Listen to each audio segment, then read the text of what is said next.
नमस्कार, one India Hindi में आपका स्वागत है। मैं हूं राधिका। संयुक्त राष्ट्र सुरक्षा परिषद में अस्थायी सदस्य के तौर पर भारत का 2 साल का कार्यकाल सोमवार 4 जनवरी से शुरू हो चुका है। संयुक्त राष्ट्र सुरक्षा परिषद में भारत का राष्ट्रीय ध्वज तिरंगा लगाया गया। भारत के झंडे के साथ ही 4 अन्य नए अस्थायी सदस्यों के राष्ट्रीय ध्वज भी पहले आधिकारिक कार्य दिवस पर विशेष समारोह के दौरान लगाए गए। भारत के स्थायी प्रतिनिधि टीएस त्रिमूर्ति ने समारोह के दौरान कहा, क्योंकि भारत ने 8वीं बार सुरक्षा परिषद की सदस्यता ग्रहण की है, इसलिए मेरे लिए ये सम्मान की बात है कि भारत का स्थायी प्रतिनिधि के तौर पर आज के ध्वज स्थापना समारोह में भाग लेने का मौका मिला। As India assumes the membership of the Security Council for the 8th time, it's an honor for me as the permanent representative of India to take part in today's flag installation ceremony. It is a proud moment for my country and my delegation. I thank my Prime Minister for the trust he has reposed in me to represent my country in the Security Council. I am grateful to the Minister of External Affairs for his support. I am grateful to all the member states of the United Nations who have given us an overwhelming mandate to represent them in the Security Council.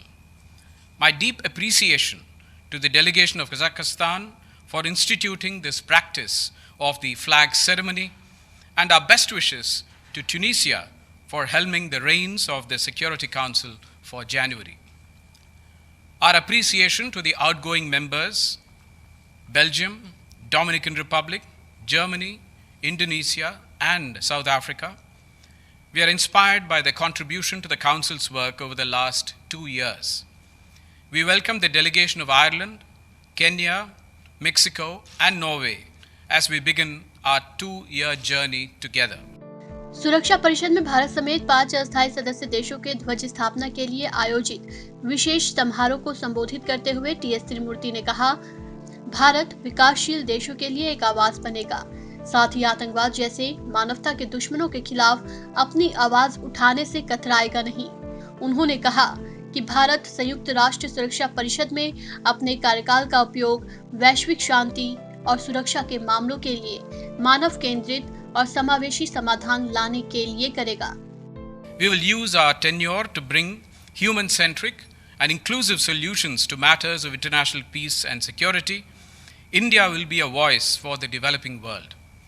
We will not shy away from raising our voice against the common enemies of humanity like terrorism, peacekeeping, peace building, maritime security, women and youth, especially in conflict situations, and technology with a human face will receive our attention while on the council.